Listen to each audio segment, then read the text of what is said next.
Good Readers, perkenalkan, namaku Anggun Sanggita. Aku adalah seorang penulis yang telah menerbitkan 40 judul karya tulis di usia aku yang saat ini menginjak 24 tahun. Selain itu, aku juga merupakan pemilik sekaligus pimpinan redaksi di redaksi buku dan majalah bernama Sanggita Redaction. Semua materi yang aku sampaikan melalui audio text channel YouTube aku ini merupakan karya tulis aku sendiri yang sudah terbit, sehingga minim sekali akan hoaks karena sudah didasarkan oleh referensi yang matang dan lolos terbit. Bagi teman-teman good readers yang mau mengikuti karya tulis aku yang lain, bisa update di akun Instagram san_anggun. Langsung di follow ya, dan jangan lupa juga untuk subscribe channel YouTube aku. Terima kasih. Diinginkan hidup ataupun mati Vladimir Putin. Bagi yang berhasil akan dihadiahkan uang sebesar $1 juta Amerika Serikat. Tertanda Konanihin, pengusaha dari Rusia. Mendapat pujian setinggi langit dari mantan Presiden Amerika, Presiden Trump melalui pidato yang disampaikannya ketika sedang berada di Florida, bahwa Presiden Putin merupakan pemimpin yang cerdas karena sudah melakukan serangan terhadap Ukraina.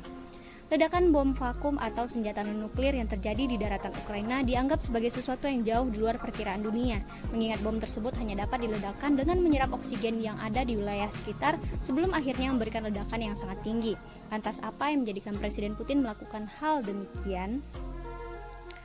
Perkembangan terbaru pasca diajukannya permohonan oleh Presiden Zelensky selaku pemimpin Ukraina agar negaranya masuk dalam keanggotaan NATO. Maka tepat pada tanggal 3 Maret 2022, NRF dibaca NATO Response Force di bawah kepemimpinan Jens mulai mengerahkan sejumlah 40.000 pasukan militer untuk siap bertugas baik di darat, laut maupun udara perbatasan Ukraina. Merasa kecamannya diabaikan oleh NATO lantaran sebelumnya sudah memperingatkan NATO untuk tidak ikut campur karena jika sampai hal itu terjadi, maka akan ada serangan yang lebih serius. Presiden Putin tampak tidak main-main dengan kecamannya sehingga memutuskan untuk menggunakan bom vakum yang bahkan dapat memecahkan paru-paru manusia itu. Sedang alasan NATO mengerahkan NRF adalah karena Rusia telah memberikan ancaman keamanan Eropa yang lebih luas di luar anggota NATO, yaitu Ukraina. Sebenarnya perlawanan non-perang sudah dilakukan oleh beberapa negara yang terlibat ke dalam NATO sejak awal mula konflik Rusia-Ukraina, diantaranya Amerika Serikat yang melakukan larangan investasi ke Donetsk dan Luhansk, larangan ekspor dan impor, serta larangan transaksi keuangan. Inggris yang memangkas akses perusahaan Rusia dalam bentuk dolar Amerika Serikat dan pound sterling serta modal di London, termasuk Uni Eropa yang memangkas akses Rusia ke pasar modal di Uni Eropa. Namun, perlawanan tersebut seolah dianggap tak berarti bagi Presiden Putin selaku pemimpin Rusia. Hal tersebut juga persis seperti yang disampaikan oleh mantan Presiden Amerika, Presiden Trump, saat mengatakan Presiden Putin adalah pemimpin yang cerdas karena bagi Rusia, larangan investasi, ekspor, dan impor itu bukan masalah dan tidak akan mengusik mereka. Benar, Presiden Putin sama sekali tidak terusik dengan hal itu, bahkan ia semakin menjadi-jadi mengeluarkan perintah untuk membombardir Ukraina. Kendatipun masyarakat Rusia sendiri turut melakukan unjuk rasa di lapangan Pushkin, Moskow, di mana unjuk rasa tersebut terdiri dari ribuan masyarakat yang meneriakkan penolakan mereka atas peperangan. Bahkan pesawat terbesar yang ada di dunia yaitu pesawat Antonov AN-225 milik Ukraina sudah dihancurkan oleh Rusia. Bahkan pasukan Rusia turut mengambil alih bandara Hostomel yang menjadi lokasi di mana pesawat tersebut terparkir.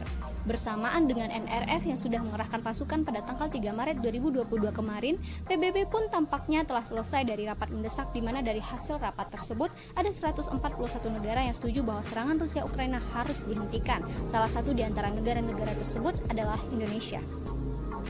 Seperti yang disampaikan oleh Arman Nathanasir selaku wakil tetap RI untuk PBB, kita harus mengakhiri perang, mengajukan resolusi damai melalui dialog dan diplomasi. Keselamatan dan kesejahteraan warga sipil harus menjadi prioritas utama karena alasan itu Indonesia memastikan agar aspek kemanusiaan menjadi resolusi ini. Sedang 5 negara diantaranya Rusia, Belarus, Korea Utara, Suriah, dan Eritrea tidak setuju jika perperangan harus dihentikan. Terlepas dari 146 negara tersebut, 35 negara lainnya justru memilih untuk netral. Namun lagi-lagi dunia merasa gagal dalam memprediksi sosok Presiden Putin, terlebih ketika NRF telah mengerahkan pasukannya baik di darat, laut maupun udara. Presiden Putin justru menarik angkatan udara mereka dari langit Ukraina.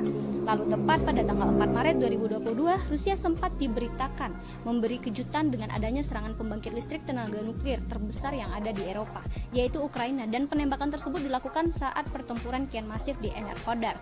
Hanya saja, informasi tersebut ditampik oleh pasukan militer Rusia.